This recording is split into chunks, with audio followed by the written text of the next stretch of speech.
நான் தேர்தலை பற்றி தேர்தல் நேரத்தில் மட்டும்தான் சிந்திப்பேன்.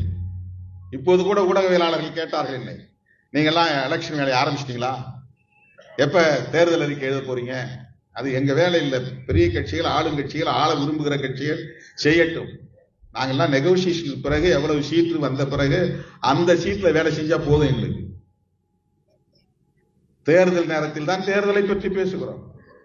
2 சீட்டா 4 சீட்டா அது பிரச்சனை இல்லை. 2 சீட்டை 8 சீட் ஆக்கினாலும் 8 சீட்டை 10 சீட் ஆக்கினாலும் நான் ஒன்னும் முதலமைச்சர் நாற்காலியில் போய் உட்கார போறதில்லை.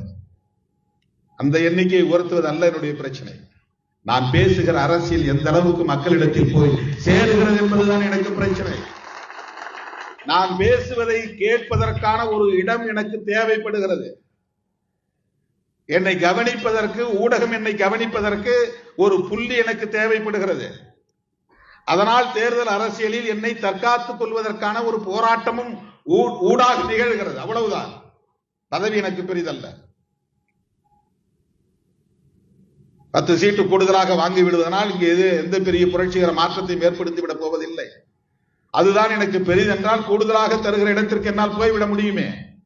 பதவிதான் பெரிதென்றால், எண்ணிக்கைதான் பெரிதென்றால், கூடுதலாக இடங்களை தருவதற்கும் பதவியை அள்ளி தருவதற்கும் வாய்ப்பு இருக்கிறது என்கிற போது நான் அங்கே ஓட முடியுமே. இவ்வளவு விமர்சனங்களையும் தாண்டி திராவிட முன்னேற்ற கழகத்தின் தலைமையிலான கூட்டணியில் திருமாவளவன் நீடிப்பதற்கு காரணம் பதவி ஆசை இல்லை என்பதுதான், பொருளாசை இல்லை என்பதுதான்.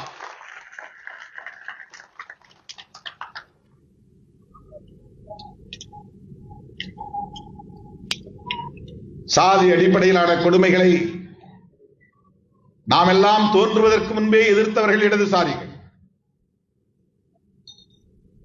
வெண்மணியில் நடந்த போராட்டமாக இருந்தாலும் சரி, வாச்சாத்தியில் பாதிக்கப்பட்ட பழங்குடி மக்களுக்கான நீதி பெறுகிற போராட்டமாக இருந்தாலும் சரி, அந்த நாளில் இருந்து அந்த நாள் வரையில் அம்பேத்கர் இயக்கங்கள் போராடாத களங்களில் இடதுசாரிகள் போராடி இருக்கிறார்கள்.